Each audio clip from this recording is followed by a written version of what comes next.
Alright, so yesterday I put out a poll if you guys wanted to see a Stranger Things video or if I should just stick to the Spider-Man stuff.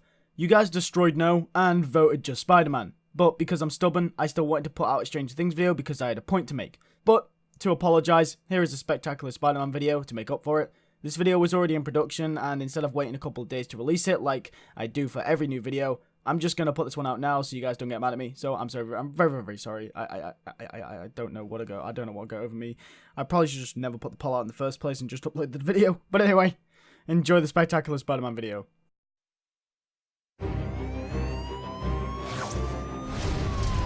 Something big.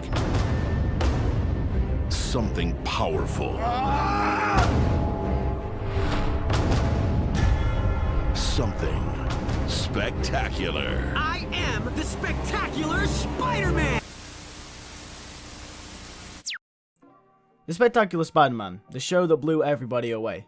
The show that literally, you could say, defined Spider-Man cartoons to this day and helped shape what a good cartoon should be. But why? Why is this show so good? And why is it rated so highly? On the surface, people have turned around and have said, well, it's the best version of Spider-Man. Yes, you have Garfield, Maguire, Holland, Daniel Barnes, etc., but no one can beat Josh Keaton. But has anyone really discussed why? Apart from the fact that apparently he's the most accurate version of the Wallcrawler. No, not really. People usually just say he's the most accurate version of Spider-Man and leave it at that. Nothing else said.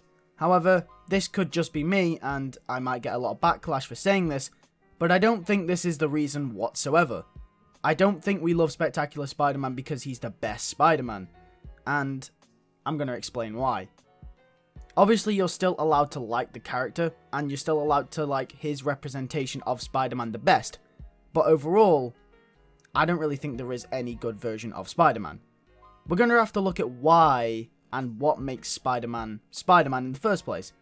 What does the name mean, and what is an accurate version of the character that everyone solely talks about? Well, here's a newsflash. There is no accurate version of Spider-Man. Well, there is if you're going to do a comparative to the comics. You can say that a particular version of Peter Parker is the most comic accurate. However, this does not make a good Spider-Man. This does not make one Spider-Man better than the other. If it's closer to the comic book, it doesn't make him a better character than a newer version of Spider-Man that has been created. The name Spider-Man is a legacy, not a specific character, especially after the recent iteration of the Ultimate Spider-Man in Miles Morales. The character of Spider-Man has developed a whole new meaning than just being the kid from Queens. The name Spider-Man is given to someone who treats great power with great responsibility, and if you can do that, then you can be Spider-Man, no matter who you are. Another part of being Spider-Man, and one of the original points of the character, is that Spider-Man can be absolutely anyone. He can be white, black, any sexuality, have any ethnic background, male, female, absolutely anyone. Spider-Man can be absolutely anyone you want. So with this, Spider-Man just doesn't have to be Peter Parker, meaning there really is no definitive version of the character. Therefore, I feel as if it is unfair to compare each of our favourites, but why is the Spectacular Spider-Man so objectively defined as the best Spider-Man to date? And now, I've made that question really hard to answer, I'm going to do just that. I think we need to delve deeper than just the character of Peter Parker himself. I think we need to consider all aspects of the show and the story rather than just saying it's Peter Parker which makes it the best Spider-Man in all of the media. One thing that this show really does well, which will be my opening point, will be that it manages to merge the school life of Peter Parker really well together with the crime-fighting Spider-Man side of things. This is represented through the way that the producers have structured the episode names for the series, each episode cohersely lining up with a school subject from high school, yet still being relevant to the actual episode and the stuff that goes on in the Spider-Man side of things as well. Both Season 1 and Season 2 carry this trope. One of the best episodes that does the merging of the stories really well, in my opinion, is Identity Crisis. In Peter's class in this episode, they learn about identity and what it means to be yourself. And in the Spider-Man side of things, Venom had revealed previously leading up to the events of this episode that Spider-Man is in fact Peter Parker. This is actually kind of similar to what just happened in the recent Spider-Man Far From Home. Yeah, I know it's spoilers, but the movie's been out for like 2 weeks, come on guys.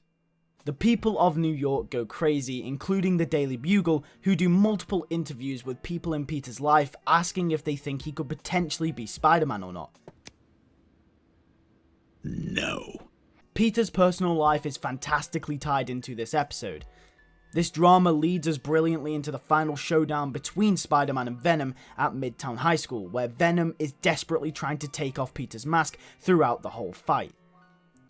I think after this episode, Peter had learned his lesson to be more careful with his identity than he already was. The lesson from Peter's personal life had affected his Spider-Man life, and it taught him that a crucial life lesson as a 15-year-old boy is to, be yourself and keep your identity safe. A lot of other Spider-Man shows out there connect Peter's personal life relatively well with the Spider side of things, but not a lot of them do it as well as Spectacular Spider-Man, and not a lot of them do it on a regular basis as Spectacular Spider-Man did it every single episode. For example, in the 1990s cartoon, Peter's personal life is rarely affected by the events caused by Spider-Man, apart from the odd occasion, leaving people here and there, and obviously when his identity gets revealed to people close in his life. This doesn't happen every single episode, whereas in Spectacular Spider-Man, like I previously said, it happened near enough every single episode, if not every single episode. Peter in Spectacular Spider-Man is always learning from both ends of the stick. In the Spectacular Spider-Man series, Peter's life and Spider-Man feel connected in a way that sticks the show together coherently and allows for a well-placed, structured, and overall well-rounded show. In other media, Peter's life can feel a little distant, and whilst the episode or film concentrates on one side of the story, the other can sometimes be forgotten a little bit before being reminded of it later on. This never happens in the Spectacular Spider-Man. My next point is this show tends to show incredible attention to detail, and by this I don't mean through Easter eggs or visual details. Even though there are a lot of them, I'm talking about through the story and character arcs. Honestly, this show pays so much attention to every single character that regularly appears and gives them some sort of arc or some element to them that makes them remotely interesting to watch. Obviously, Peter Parker is the main character, and it's expected that his character is well developed, which he is. However, I'm not talking about characters like Peter. Heck, I'm not even talking about characters like Venom, or Norman, or Harry. I'm talking about characters like Flash Thompson. Yes, Flash Thompson is so good in this show. He goes through an arc of being just a school bully to a realization that not everything can go his way. He loses the cup because of Harry and he can't fight his way out of it. Flash's life has consisted of always getting what he wants by fighting and violence, and now he has been denied what he has strived for the entire season. If a season 3 would have been put into production, I would think that Flash's story would have continued with him learning from this and trying to come back stronger. I think Flash's story would have been a redemption story, leading him to become a humble man, possibly similar to a hero like Agent Venom. Maybe we would have gotten to see Agent Venom at some point as well. By the way, if you want to know more about the cancellation and the reason we will most likely never see Spectacular ever return, then I'll leave a link next to my related video tab to my video explaining everything that happened during the cancellation and why it probably won't come back. So yeah, if you want more info, then go watch that. The link is in the description next to that tab. Go watch it. I recommend you go watch it if you want to know more. In a nutshell, that is basically why I think that this is the best Spider-Man show. I'm obviously not ignoring the fact that every Spider-Man show is different and is special in their different ways. But I think it's Spectacular Spider-Man's attention to detail, to characters, and the connection that the episodes provide between the two main stories that intertwine, being Peter's and Spider-Man's stories.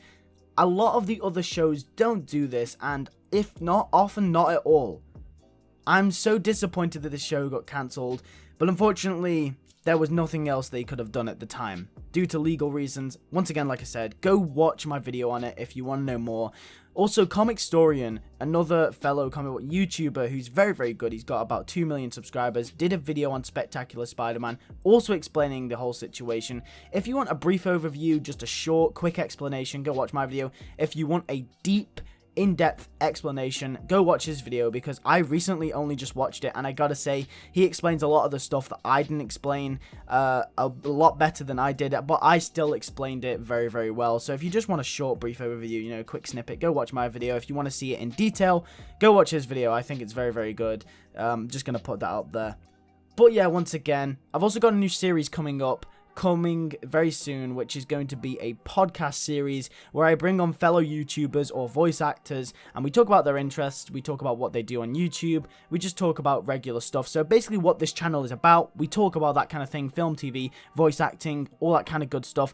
That series is going to start next Monday, and I'm going to have a guest on. I'm not going to say who the guest is right now, but because obviously things haven't currently been tied down just of now, I've obviously inquired about getting a few guests on.